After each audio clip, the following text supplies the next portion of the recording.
Shopping মানে আনন্দ আর জন্মদিন প্রত্যেকের জীবনে একটা স্পেশাল দিন। আসসালামু আলাইকুম, ভালো আছেন নিশ্চয়ই সবাই। আজকে আবার নতুন আরেকটি ব্লগ নিয়ে আপনাদের সামনে হাজির হলাম। কার জন্মদিনে যাচ্ছি এবং কি শপিং করছি সব কিছু মিলিয়ে আজকে আমি আমার ব্লগটি সাজিয়েছি। আশা করছি আপনাদের ভালো লাগবে এবং পুরোটা ব্লগ অবশ্যই দেখবেন। তো প্রথমে সকালেই আমরা মা এবং মেয়ে মানে সারাকে নিয়ে আমি চলে গেলাম শপিং করতে। প্রথমত হচ্ছে জন্মদিনের গিফট কিনতে হবে আর সারার জন্য একটা ড্রেস নেব। তাই বিভিন্ন দোকান ঘুরে ঘুরে দেখছিলাম, ট্রাই দিচ্ছিলাম। কোনোটা সারার পছন্দ হচ্ছে তো কোনোটা আমার পছন্দ হচ্ছে না, কোনোটা আমার পছন্দ হচ্ছে তো সারার পছন্দ হচ্ছে না। শেষমেশ যে ড্রেসটা আমরা নিয়ে নিলাম, তারপর আমরা চলে গেলাম কিছু গিফট নেওয়ার জন্য আড়ংয়ে। আড়ংয়ে গিয়ে আমরা বিভিন্ন জিনিস দেখছি। এখানেও সেই একই সমস্যা আমাদের। আমার যেটা পছন্দ হয়তো সেটা সারার পছন্দ হয় না, আবার সারার পছন্দ হলে আমার পছন্দ হয় না। এভাবে করতে করতে আমরা বেশ খানিকক্ষণ আমরা আমাদের কাঙ্ক্ষিত গিফটটা পেয়ে গেলাম এবং তা আমরা প্যাকেট করতে দিয়ে দিলাম। দিয়ে আমরা আরও কিছু গিফট দেখছিলাম, সারাকে দেখাচ্ছিলাম এই ব্যাগটা কি কিউট না। এগুলো দেখতে দেখতে এর মাঝেই আমাদের গিফটটাও র্যাপ করা হয়ে গেছে। আমরা গিফটটা নিয়ে চটপট বেরিয়ে পড়লাম, কারণ আমাদের ডেস্টিনেশনে পৌঁছাতে হবে।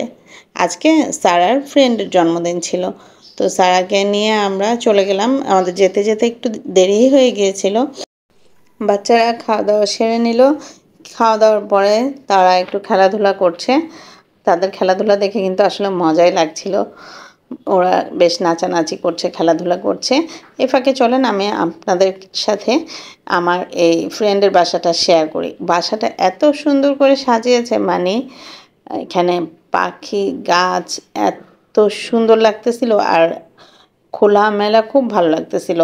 এর চেয়ে বড় কথা যে আমার ফ্রেন্ড এত ক্রিয়েটিভ, তা আপনাদের সাথে শেয়ার করি। সে বিভিন্ন ছবি আঁকা, DIY তৈরি করা, তারপর হচ্ছে অর্নামেন্টস, বিভিন্ন ড্রেস, শাড়ি এগুলো করা এত সুন্দরভাবে করে। আপনাদের সাথে সেগুলোও কিছুটা শেয়ার করব। তার আগে চলেন, এখানে আমাদের মাঝে একটা গেম হচ্ছিল, গেমে পার্টিসিপেট করে আমরা সবাই একটা গিফট পেয়েছিলাম। যাদের যাদের গিফট সিলেক্ট করে নিয়েছিলাম।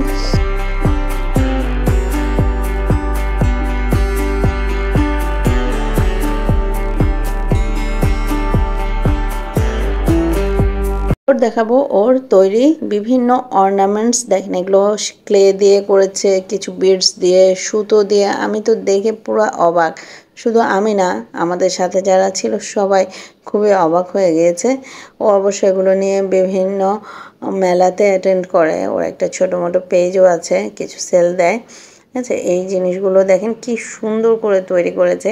এর ছাড়াও সে বিভিন্ন ধরনের কাপড়ে, এগুলো কুশন কাভারে আর্ট করেছে।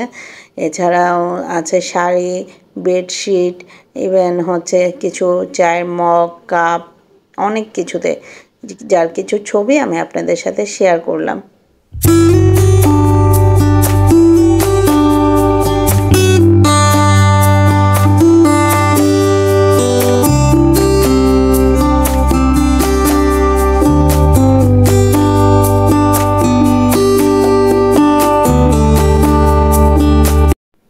এখন কেক কাটার সময় হয়ে গেছে, তাই কেকটা রেডি করে নিয়ে সব বাচ্চাদেরকে ডাক দিলাম।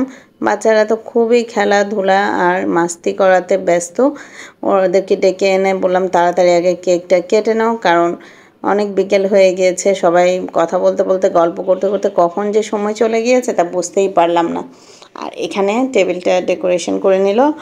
আর শুধু ওই যে জিনিসগুলো দেখালাম তা না, ও বাচ্চাদের জন্য বেশ সুন্দর সুন্দর কিছু জিনিস তৈরি করেছে, যে বাচ্চাদেরকে রিটার্ন গিফট দেওয়ার জন্য।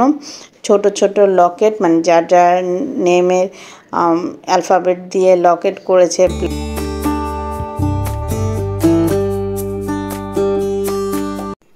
বাচ্চাদেরকে গিফটগুলো দেওয়া হচ্ছে আর বাচ্চারা তো খুবই খুশি, মানে ওরা খুবই অবাক হয়েছে যে এত সুন্দর করে তৈরি করে দিয়েছে।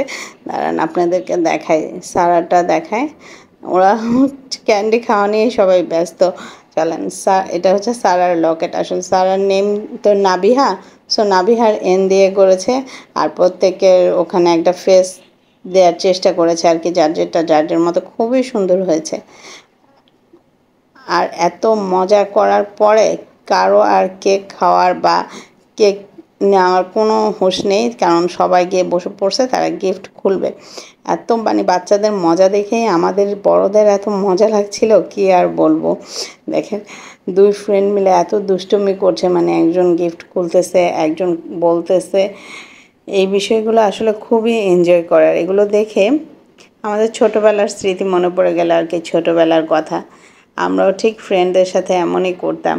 আর তখন কোনো সময়ের আমাদের হিসাব থাকতো না, কোনো টাইমের চিন্তা থাকতো না, যত রকম মানে খেলাধুলা, দুষ্টামি আর মাস্তি করা যায়।